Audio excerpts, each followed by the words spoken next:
Salve, salve a todos os alunos e alunas da terceira série do ensino médio turno tarde. Como é que vocês estão, meus queridos? Deixa eu me apresentar aqui para vocês. Eu sou o professor Assis Walter, tá? Professor de Biologia aqui do canal Educação, tá? E hoje, tá? Estou aí num dia excepcional, estou substituindo o professor Tércio, tá? Então, hoje seria a aula do professor Tércio, ele não pôde, eu vim dar essa força aqui para que a gente possa dar continuidade aos conteúdos de vocês. Beleza, meus queridos? Deixa eu dar um oi agora para cada um de vocês, tá? Tô observando gente aqui de São Gonçalo do Piauí. Boa tarde. Pessoal aí, quem mais? De Uruçuí. Boa tarde, meus queridos. Comenta aí para mim no nosso chat, dá o feedback, tá? Tá ouvindo direitinho? Tá legal o conteúdo? O professor vai mais devagar? Que aí a gente tá aqui para conversar isso com vocês. Ok? Quem tá pelo chat do YouTube, como por exemplo a Marianeta, o Adriel, o Isaías, tá? Também pode participar do nosso chat pelo YouTube. Barra da Alcântara, é isso? É isso? Também tá dando um oi aí pelo IPTV. Minha muito boa tarde. Ok? Galera, na aula de hoje a gente vai continuar e trabalhar com vocês um pouquinho aí sobre os fundamentos do patrimônio genético. A gente vai ter uma partezinha um pouco histórica, tá, da genética, mas a gente vai falar um pouquinho, eu vou focar um pouquinho mais na aula de vocês com os pontos ideais aí do que a gente estuda dentro da genética, tá? Beleza? Beleza, Adriano? Bora lá. Queridos, objetivos da nossa aula de hoje: compreender os mecanismos básicos que regem a hereditariedade, tá? Eu acredito que o professor Tércio já tenha conversado com vocês na aula de ontem um pouco sobre essa temática, tá? Então, a hereditariedade, ela é um campo que a gente trabalha com os organismos vivos. Então, pera lá, vamos resgatar aqui biologia com vocês, tá? Então, a biologia é um campo do conhecimento científico, tá? Um campo das ciências da natureza, que estuda o quê? Os seres vivos. Os seres vivos têm algumas características que os diferenciam dos seres que não são vivos, das coisas que não são vivas, tá? Então, entre essas características que a gente tem a presença de uma célula, a gente tem a reprodução, metabolismo, a gente tem a alimentação, nutrição, respiração, enfim, vários fatores que integram e que levam esses indivíduos à existência. Bom, o ciclo vital, né, aquela ideia do eu nasço, eu cresço, eu morro, né, entre desses processos a gente tem a reprodução. Tá? A gente gera outro indivíduo, tá? Ah, mas meu tio não teve filho não, professor. Tá, beleza. Um indivíduo ou outro indivíduo pode até não ter filhos, ter prole, mas as espécies, de um modo geral, elas têm seus filhos, tá? E esses filhos são importantes para quê? Para manutenção, tá, daquela informação genética, ok? Bom, a ideia da hereditariedade, ela perpassa justamente isso. Essa capacidade que os seres vivos têm de contar uma história, tá? De passar adiante essa história, tá? E aí, tá? Contar essa história não é escrever um livro, não é dar uma entrevista, não é ministrar uma aula. Contar essa história para a biologia é gerar uma prole, é ter filhos. E os meus filhos levarão ou carregarão com ele as informações genéticas, o material genético. Tá? Então, dentro das nossas células, a gente tem a história dos nossos pais, dos nossos avós, enfim, dos nossos ascendentes. Tá? O que foi bom para eles, para que eles tenham sucesso de vida, para que eles conseguissem sobreviver, a gente herda. Tá? Meio que os problemas também. Tá aí, professor, eu tô herdando um monte de doença e tal, acontece, certo? E aí é aquela história, tá? Genes, tá, que podem não ser tão interessantes, acabam não sendo bem-sucedidos, mas o ser humano ele tem uma característica muito interessante, que é a inteligência que nos faz lidar justamente aí com genes que poderiam ser problemáticos. Ok. Ok, Mariane. Ok, pessoal de Uruçuí, de São Gonçalo. Gente, participação, turma da terceira série. Terceira série do ensino médio que eu sei é participativa. Cadê Adriano? Cadê o Adriel? Cadê o Isaías? Bora lá, pessoal. Chat é para aqui, ó, para participar. Professor, eu não estou com dúvida. Pois coloque alguma afirmação aqui para mostrar que você está entendendo. Se não está conseguindo acompanhar, também, tá? Acho que minha pergunta é muito besta, professor. Nenhuma pergunta é boba, tá bom? Então tá aí, ó, o que é a genética? O que é genética? Tá? Então a genética, galera, é um campo da biologia. Da mesma forma como a biologia é um campo da ciência da natureza, a genética é um campo da biologia que foca justamente nesse lance da hereditariedade. Ok? Então, é a ciência voltada para o estudo da hereditariedade, bem como com a estrutura e a função dos genes. Tem médico especialista nisso, tá? Médico geneticista, focado em entender ou interpretar melhor os caminhos genéticos que a gente precisa ter. Ok. Para a gente pensar, colocamos uma chargezinha aqui para vocês, tá? Nosso filho, como? Vamos dar aqui um zoom aqui só para melhorar, para todo mundo fazer a leitura direitinho. Nick Holmes, né? Nosso filho, como? Freud explica, ué. Mas Mendel, não, tá? Então aí a gente tem uma charge, uma mãe, ou um pai, na verdade um pai, um pouco assustado, certo? Com as escolhas aí do filho, de ter casado com uma pessoa diferente, né? Quase um sapo, na minha visão isso é um sapo, certo?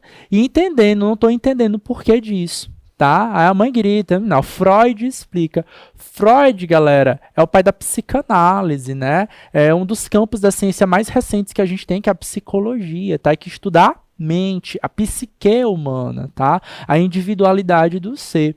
Tá? Então, o Freud pode até explicar o porquê uma pessoa ter ou não uma escolha, né, diferente. Mas, o que ele está falando aqui pra gente é Mendel não. Quem é Mendel? Tá? Então, a nossa aula de hoje a gente vai conhecer. Talvez vocês conheçam muito mais Freud. As pessoas falem muito mais de Freud, tá? Mas, o foco da nossa aula é o Mendel. Esse carinha aqui, ó, que é o pai... que é considerado, né, o pai da genética.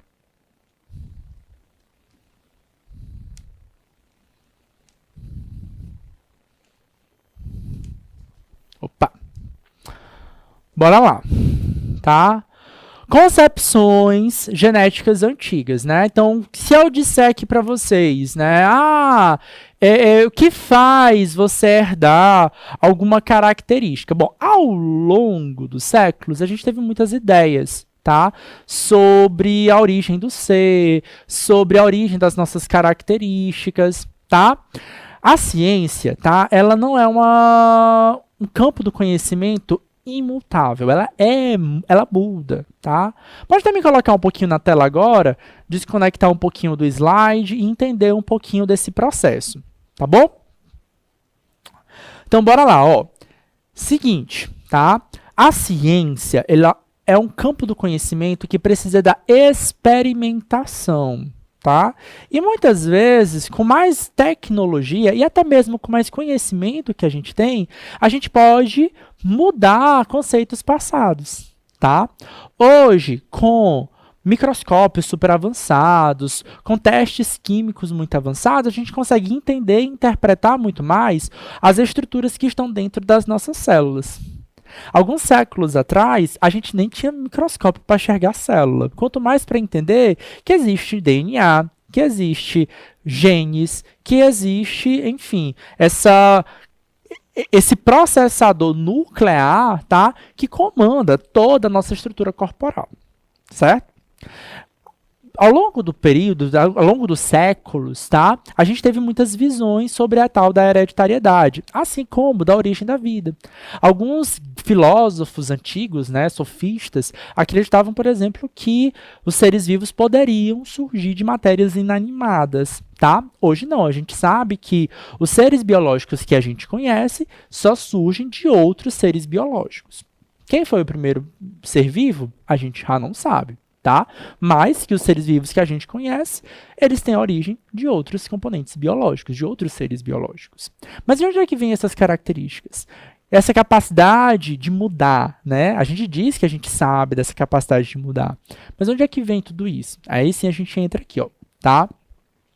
Então, ó, a gente já passou, e assim, galera, essa teoria aqui eu acho engraçada, porque tem muita gente que ainda acredita nela, tá? Vocês estão observando essa imagem aqui, ó? Essa imagem aqui, ela mostraria o que seria aí basicamente um espermatozoide, tá? A cabeça de um espermatozoide, e a gente teria aí um serzinho dentro dessa cabeça. Tem muita gente que acha que nós fomos um espermatozoide do nosso pai. Não. Não é isso, tá? Essa teoria aí é chamada teoria do pré-formismo. Acreditava-se que um micro-C, né, ou chamado homúnculo, tá, como eles chamavam, tá, ocupavam o espermatozoide, tá, e na época eles mal tinham essa ideia do espermatozoide em si, e ele chegava ao óvulo e então conseguia se nutrir. É isso que acontece? Não. Tá? A gente entende hoje que o espermatozoide ele é uma parte da gente, assim como o óvulo é outra parte da gente. A gente só surgiu depois da fusão desses dois. Tá? Essa teoria é uma teoria antiga, que ela foi principalmente desenvolvida no final do século XIX. Ela defendia que o ovo continha um ser em miniatura completamente formado. Tá? A evolução do ser humano limitava-se apenas para o crescimento e apoiava que o ser humano era determinado somente por fatores genéticos. Aqui, galera, eu vou só fazer uma pincelada, tá? Não é o grande foco a gente ficar aí na história, tá? Mas só para vocês entenderem um pouquinho aí dos vários processos, tá? Então, ao longo do tempo, a gente teve diversos experimentos que fizeram a gente mudar um pouquinho a interpretação do nosso entender genética, tá? Em 1854, iniciou experimentos promovendo cruzamentos de ervilha, tá? O senhor Mendel, tá? Começou a cruzar ervilhas e começou a analisar as características, como as características elas se mantinham de gerações em gerações, como algumas outras características se ocultavam em algumas gerações, sim. Então a gente tinha ervilha verde e ervilha amarela, aí cruza uma com a outra, aí que qual é que nasce? Ah, nasceu verde, mas aí cruza de novo, aí nasce uma amarela. Opa, peraí, o que aconteceu?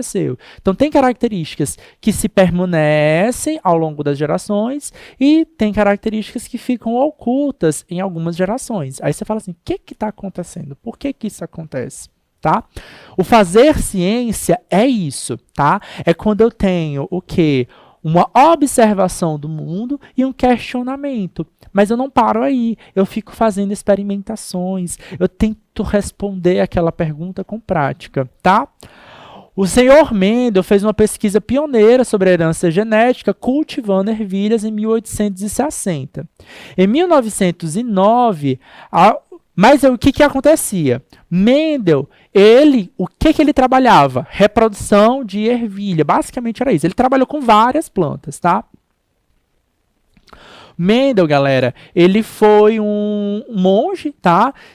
Um botânico, que ele tinha um jardim bem grande e ele ficava lá reproduzindo plantas, tá? Ele era o polinizador. Então ele pegava um pincelzinho numa flor, ia uma e ia na outra. E os resultados dos estudos deles eram nesse nível, tá? No nível macro, tá?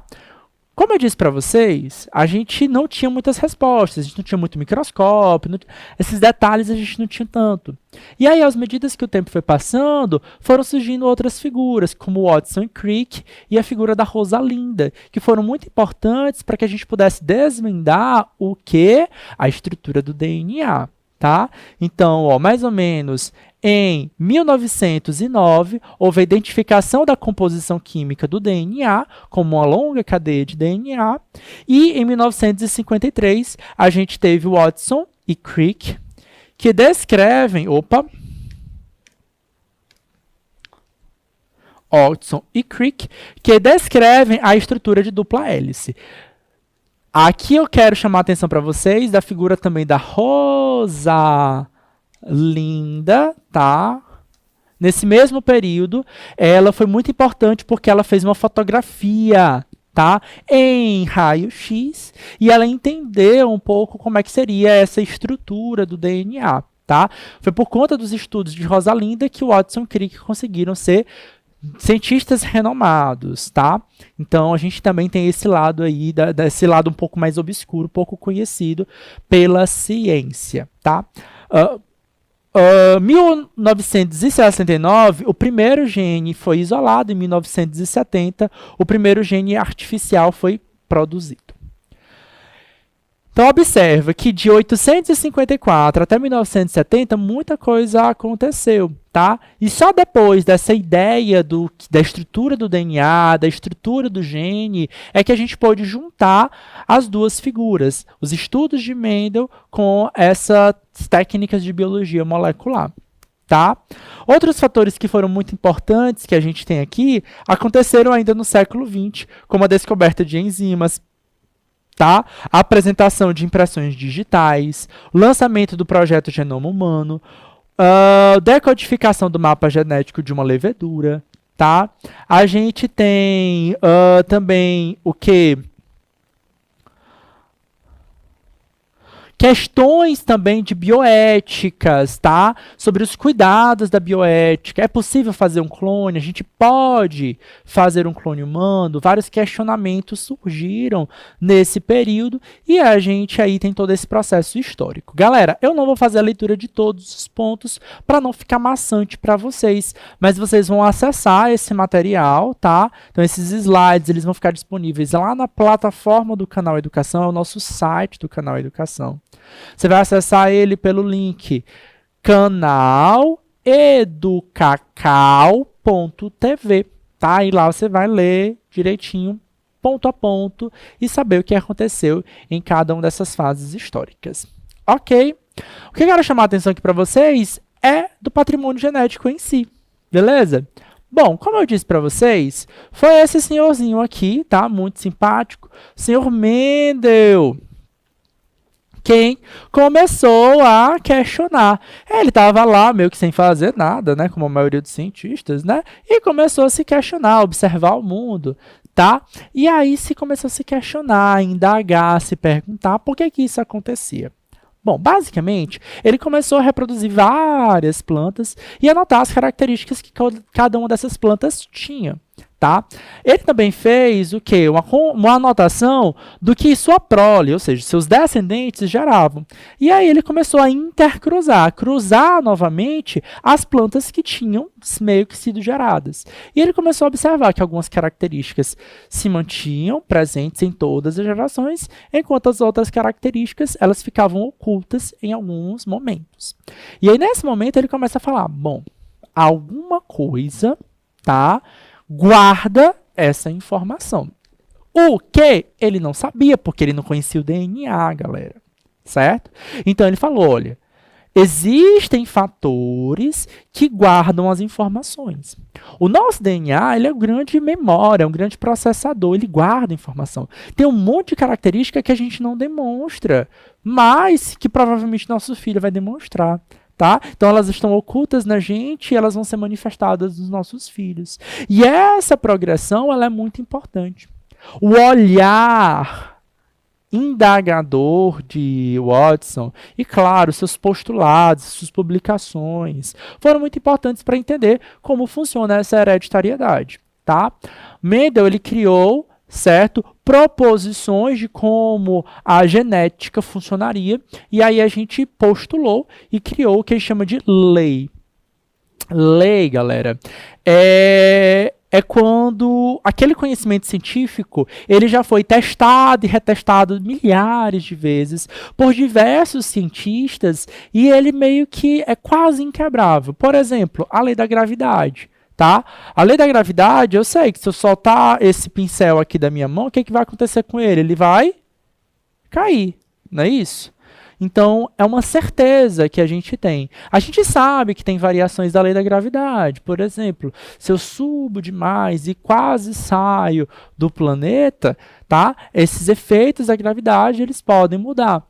Tá? Então, os efeitos, os estudos da microgravidade, que acontecem, por exemplo, lá na Estação Espacial Internacional, certo? Elas são importantes para ilustrar, certo? Essa variação da gravidade, tá?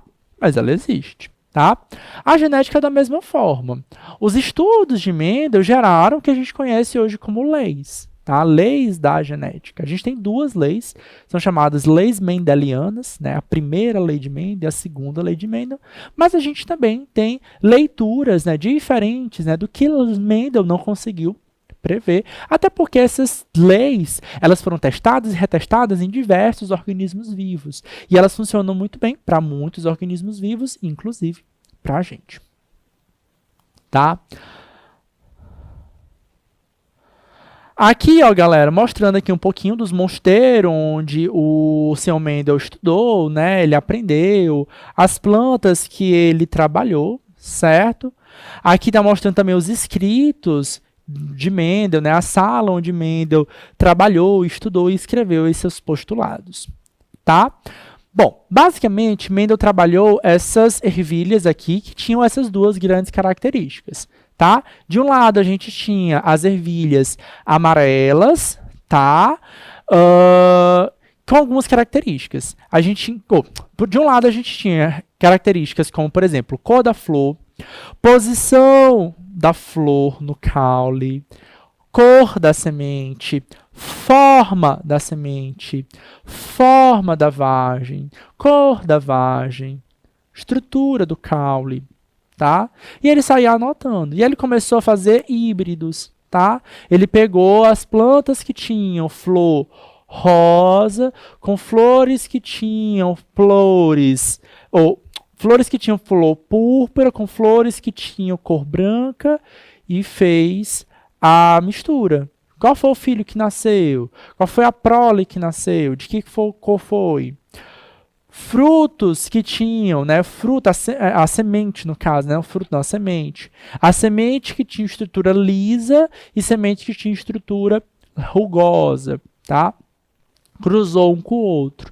Qual é a característica que aparece aí? Tá? Então, quando ele foi analisando essas diversas características, ele começou a dar nomeações. Tá? A gente vai utilizar muito isso durante o ensino médio inteiro, quando a gente vai falando especificamente sobre genética. Tá? São as características chamadas características dominantes e características recessivas, tá? Que são grandes fatores estudados por Mendel. A partir dessas características dominantes e recessivas, a gente fala aí da primeira e da segunda lei de Mendel. Tá? Mostrando aí fotos, flores reais da ervilha, tá? De cor rosa e púrpura, tá? E partes de uma flor, tá? Mostrando aí que essa cor aí, na verdade, é as pétalas dessa flor, tá?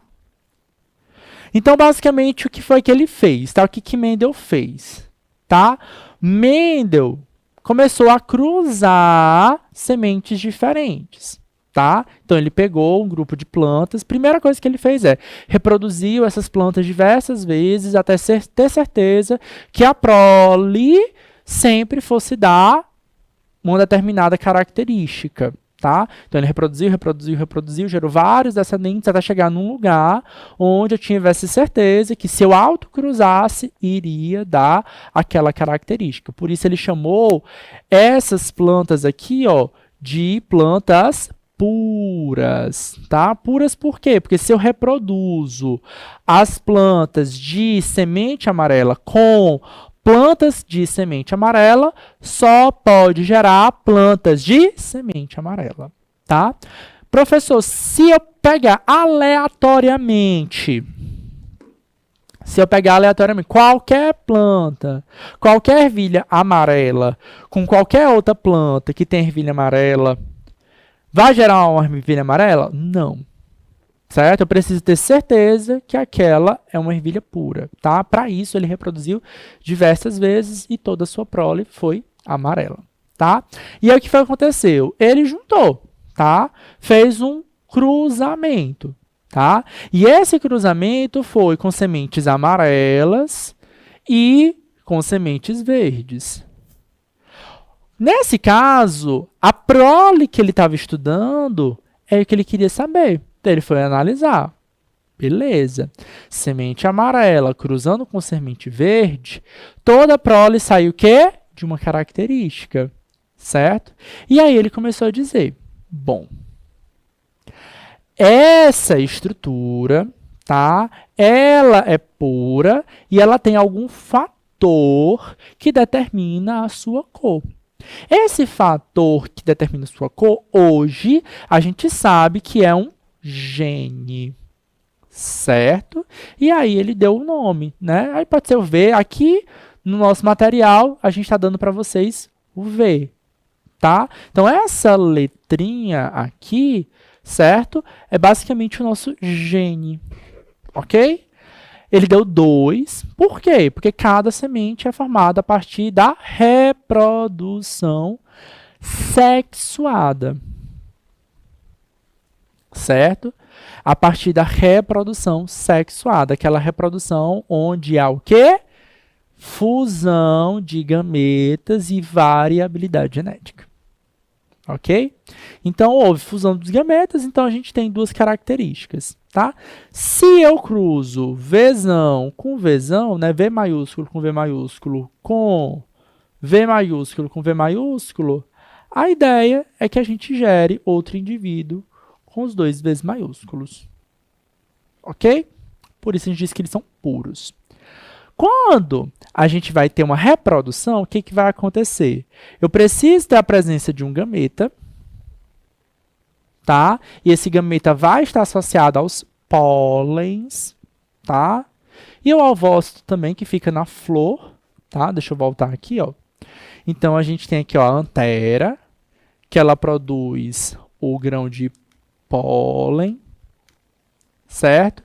E aqui no ovário a gente tem o óvulo, tá? Então, nesses dois lugares a gente vai encontrar esses dois gametas, tá? O pólen não é um gameta, mas dentro do pólen a gente vai encontrar uma célula gamética, tá? Então, o que que acontece aqui, ó? Certo? Quando a gente forma um gameta, a gente pega um desses genes e traz para cá, certo? Flor amarela precisa ter essa característica. A flor verde não vai ter o V maiúsculo, a gente vai ter o V minúsculo, tá? Então, a gente tem o V minúsculo com o V minúsculo, certo? Dando a característica do cor verde.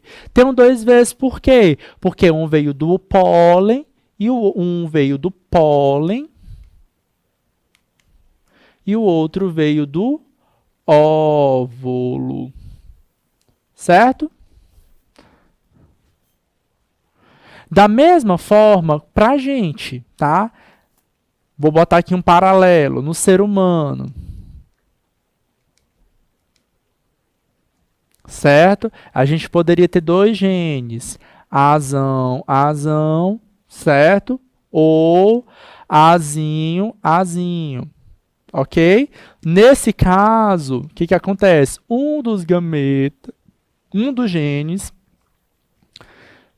gera ou forma o espermatozoide, certo? E o outro gera ou forma o óvulo.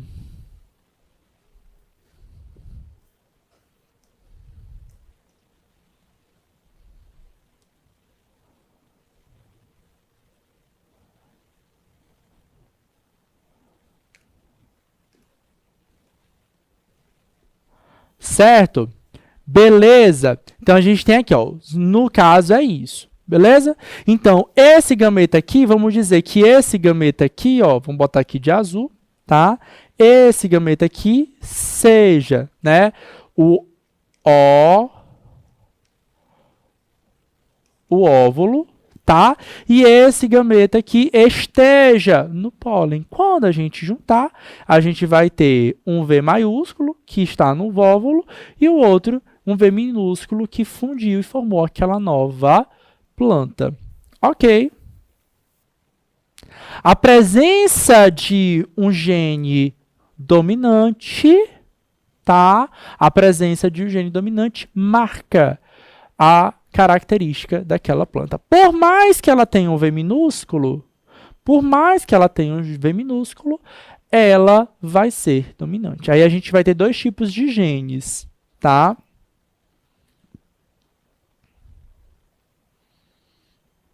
A gente vai ter dois genes. Esse gene aqui, ó, o Vzão, vai ser um gene dominante.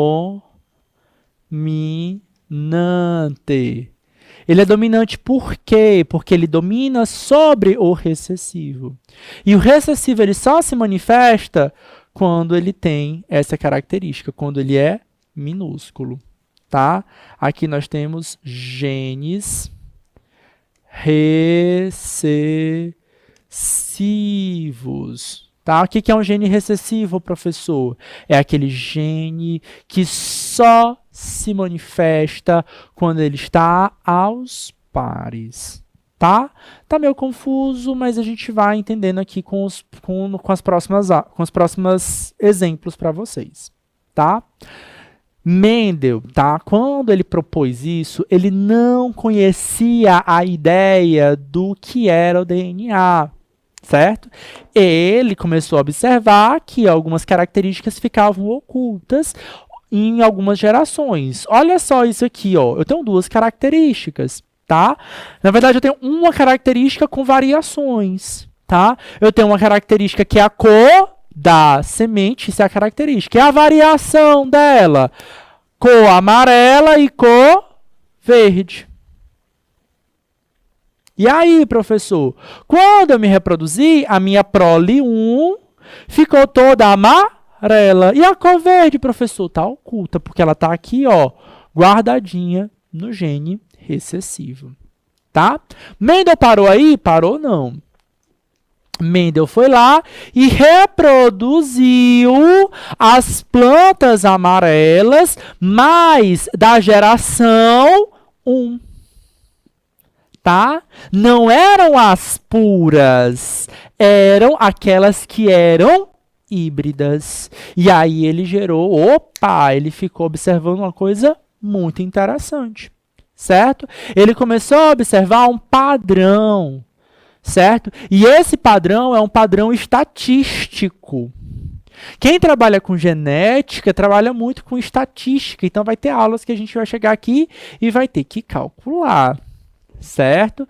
Porque esse padrão de probabilístico, né? Esse padrão de probabilidade vai acontecer. Então ele pegou a autofecundação da F1. Então essa F1 aqui, ó, galera,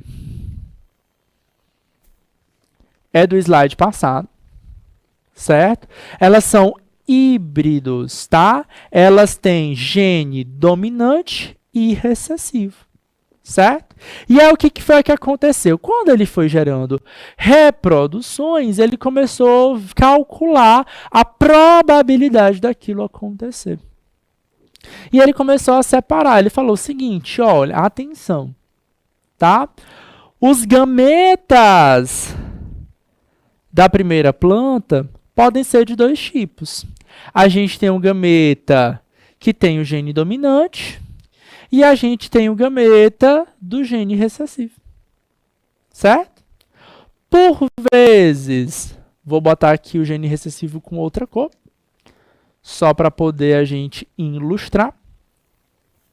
Por vezes, o gene recessivo cruzava-se com o gene dominante da outra prole, e aí nesse caso gerava um Vzão, Vzinho, certo? Por vezes ele chegava e cruzava com o outro gene recessivo. gerando Vzinho, Vzinho, certo?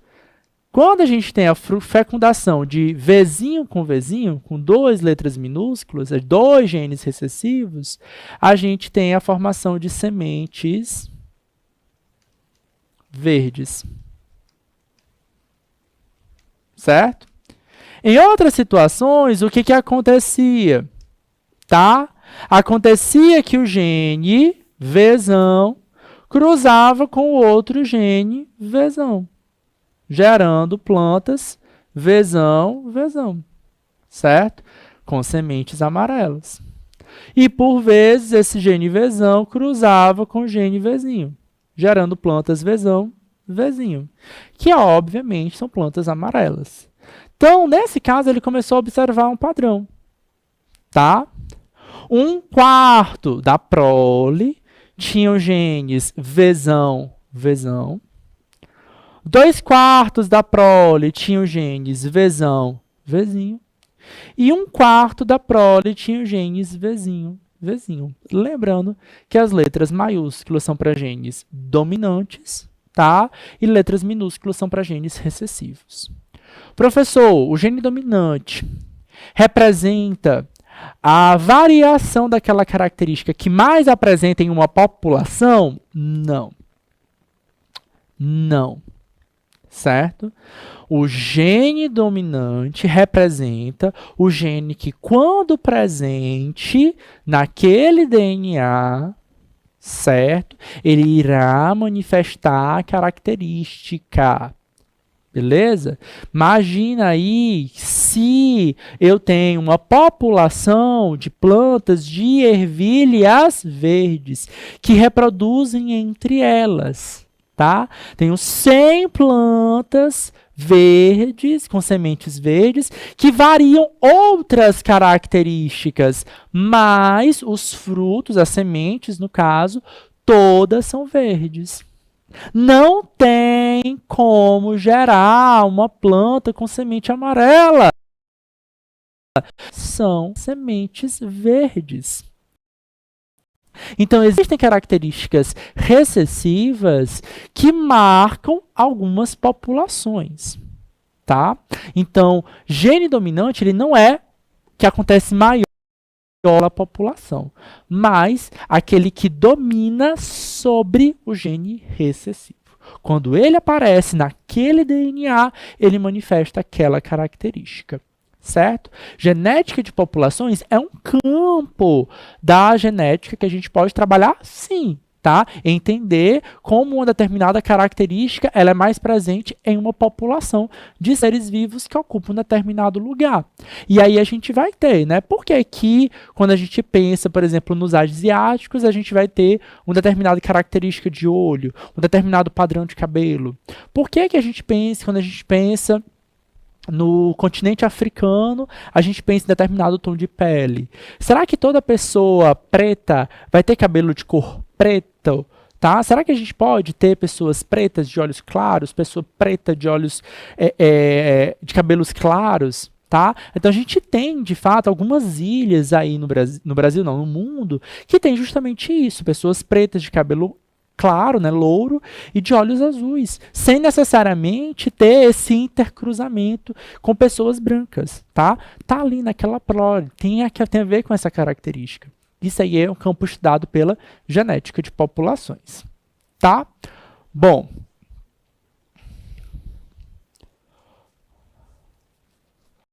outro estudo dele, mesma coisa. Agora que a gente vai vendo, vai repetindo essas características, esses estudos feitos por Mendel, a gente vai ficando um pouco mais claro.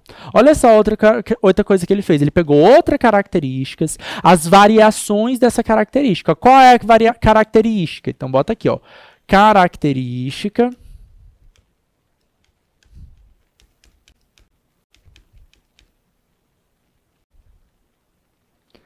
forma da semente. E essa característica ela tem variações.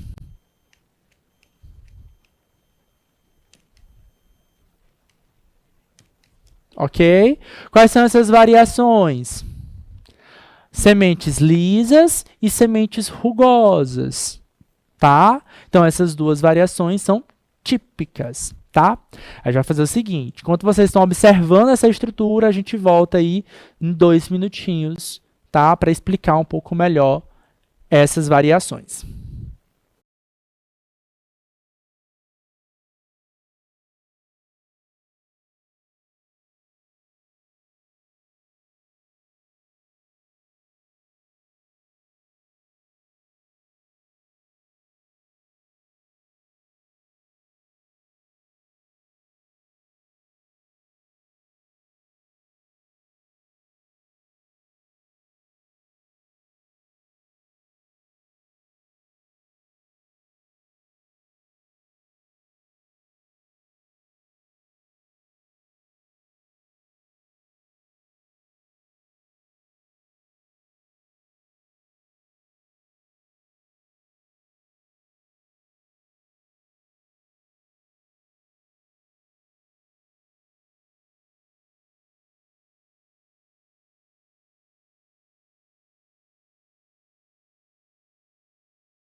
Voltamos, pessoal. Ó, nesse outro experimento, Mendel fez a mesma coisa, tá? Então, ele pegou duas plantas e focou outra característica, tá?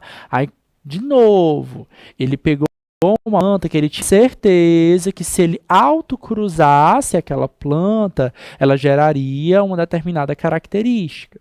Por esse motivo, ele chamou isso de planta pura. Ele fez várias reproduções e gerou sempre a mesma característica. Então, ele sabia de que planta era essa, tá? Mas ele observou variação naquela característica. Então, entenda uma coisa. Gene tem a ver com característica e estuda as variações da mesma característica. Aqui a gente está vendo a cor da semente e, nesse caso, a forma da semente. Mas a característica pode ser cor do cabelo. No ser humano. Aí eu tenho cabelo escuro, cabelo claro. Eu posso ter formato da boca. Boca fina, né? Lábios finos, lábios carnudos. Nariz reto ou nariz aquilino. Tá? Nariz aquilino é aquele nariz tipo Luciano Huck, né? Maiorzão, certo? Para frente. Tá? Então a gente tem lobo da orelha, junto ou separado. Então entenda, gene é uma característica, tá? E os alelos, tá? E agora a gente traz um outro nome para você, são as variações dessa característica. Então, cada letrinha que a gente tem aqui são os nossos alelos. Observa que a gente tem dois. Rzão, Rzão, ou Rzinho, Rzinho. Como eu disse para vocês, esses alelos, a origem dela é da fecundação. É do pólen de uma planta com o óvulo da outra. No caso do ser humano, do espermatozoide do pai com o óvulo da mãe. Beleza? Então, de novo, ele pegou uma planta pura, determinou que uma letra para ela, qualquer um, aleatória, tá? E pegou outra planta com uma outra variação da mesma característica. Não adiantava para ele muito misturar características diferentes. Ele até vai fazer isso depois, tá? Será que existe influência, tá, de características diferentes numa mesma história? Então, sim, a gente vai ver que é a segunda lei mendeliana, que a gente tem genes diferentes para determinar uma determinada característica, ou duas características que conversam ali, tá? A primeira lei mendeliana é sobre a segregação independente, tá? Quando características não precisam depender de outra característica, tá? Quando uma característica não depende de outra. E aí o que aconteceu? Ó, cruzou sementes lisas com sementes rugosas e deu o quê? 100% das sementes lisas. Significa dizer o quê? Que a variação lisa é um gene dominante, tá? O gene recessivo está aqui, mas ele não se manifesta. Por quê? Gene recessivo só se manifesta aos pares. E aí o que foi que ele fez? Ele repetiu o processo. Fecundou essa prole. F1. Rzão com Rzinho. Certo? No primeira planta, Rzão gera 2 gametas. Rzão e Rzinho. Segunda, da mesma forma, Rzão e Rzinho. E aí ele sai cruzando. Professor, qual é esse padrão? Ele sabe quem é o gene? Não. Ele autocruza. E ele tem vários e vários e vários descendentes. E ele vai contabilizando. E essa contabilização para ele gera o quê? Uma estatística. Tá? Não é que ele pegue uma planta, pegue o gameta, ele saiba que gameta é esse. Lembra, cara, ele não tinha estruturas tecnológicas que a gente tem hoje. Hoje, eu consigo pegar o óvulo de uma mulher, o óvulo de outra mulher e fecundar. Hoje eu consigo fazer isso, mas na época, ele não tinha essa estrutura, não. Então, ele pegava um pincelzinho, ia lá numa flor, pincelava naquela flor, ia na outra flor com o pincel sujo da primeira flor e pincelava na outra para levar o pólen de uma planta a outra. Isso era o que ele conseguia fazer.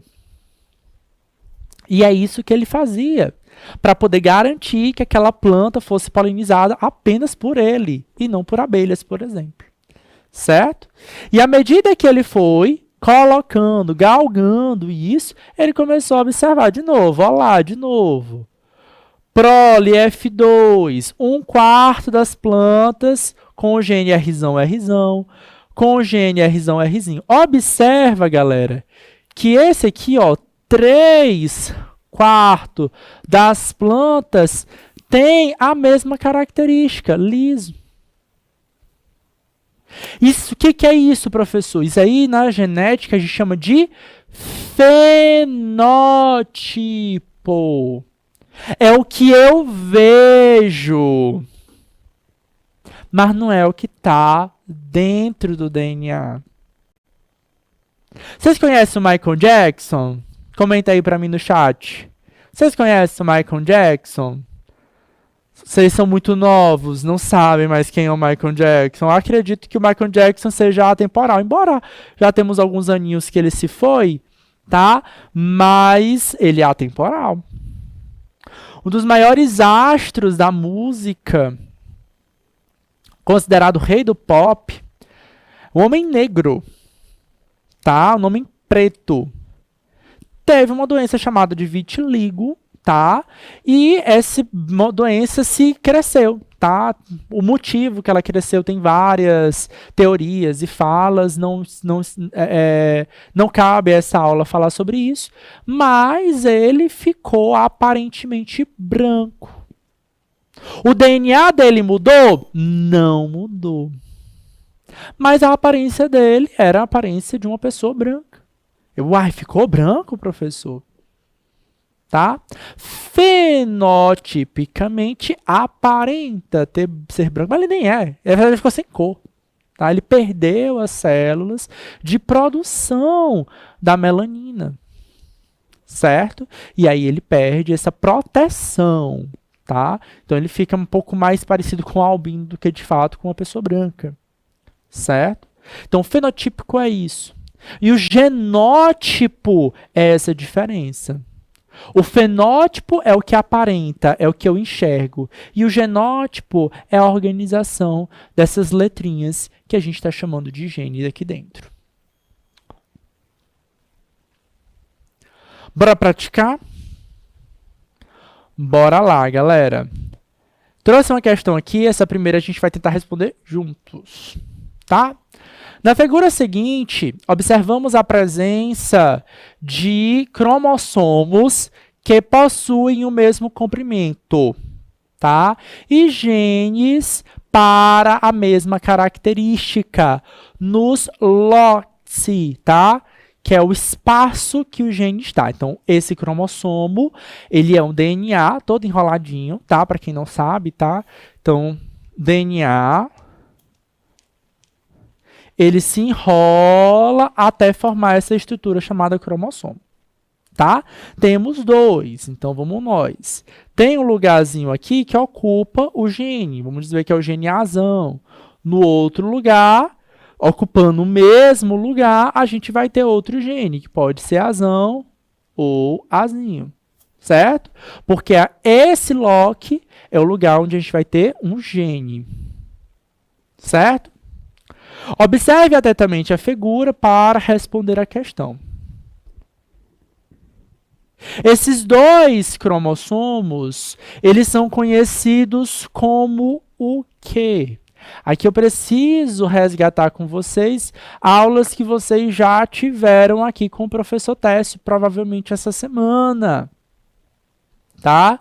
Esses dois cromossomos são o quê, galera?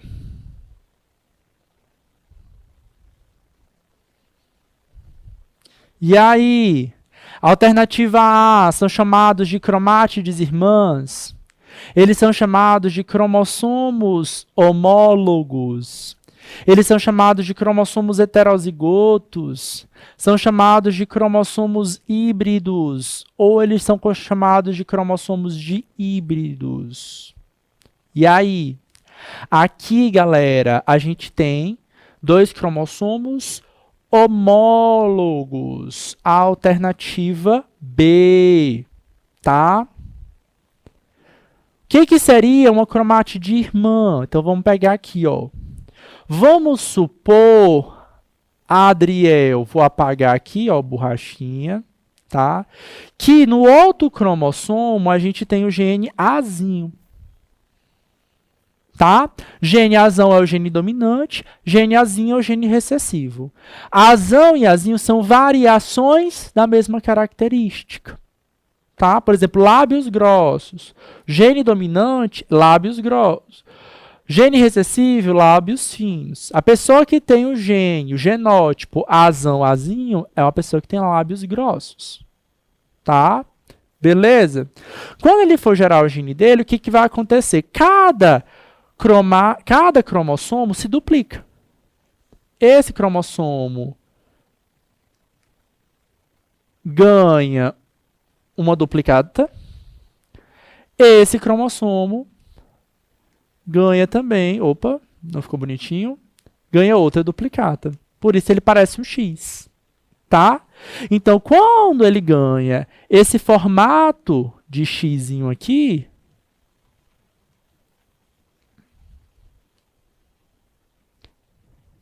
isso aqui são cromátides irmãs, que basicamente é um DNA duplicado.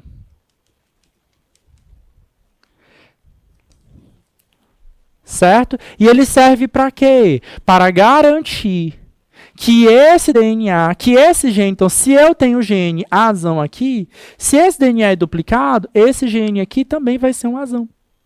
Para garantir que quando eu tiver divisão celular, seja para formar o gameta, ou seja para fazer com que aquele indivíduo cresça, certo? A gente vai manter aquela característica, por mais que seja uma característica oculta, como é o gene recessivo. Ok, beleza, bora lá. Então, a alternativa correta é a alternativa B de bola. Mais uma questãozinha aqui para vocês. Observe a representação do perfil cromossômico de uma mulher. Isso aqui é um ser humano, galera, tá? E observa que a gente tem pares de cromossomos, tá? Cada númerozinho representa o número do par de cromossomos. O ser humano temos 46 cromossomos que estão organizados em pares de cromossomos homólogos, tá? Pares homólogos. Pares de cromossomos significa dizer que eu tenho a metade do número de cromossomos. Então, se eu tenho 46, qual é a metade de 43? Qual é a metade do 43? Ou 46, 23. Tá? Então, você vai observar que eu tenho 23 pares. 22 e um par de cromossomo que a gente chama de cromossomo sexual, o tal do XX e do XY, que o pessoal fala tanto. A constituição cromossomo desse indivíduo é conhecida como genoma, genética, cariótipo, genótipo ou crossomia, tá? Isso aqui eu vou chamar logo a atenção para vocês, isso é o cariótipo, alternativa C, tá? Pegando aqui tua deixa, Adriel, que tu perguntou, ó, vou voltar aqui, ó. Tá observando que a gente tem cores diferentes do cromossomo homólogo? Eles são pares, porque o amarelo veio do espermatozoide do pai, o laranja veio do óvulo da mãe. E isso acontece para todos os nossos 46 cromossomos, os 23 pares de cromossomos. Beleza? Pois, galera, nosso tempo encerrou, tá? Na próxima semana, acredito que o professor Técio vai voltar. Só fiquem atentos que de segunda até quarta não haverá transmissão de aulas pelo canal Educação em decorrência do Carnaval. E a gente volta na próxima quinta-feira, tá bom, queridos? Foi um prazer estar aqui com vocês e a gente se encontra em uma outra oportunidade. Um abraço!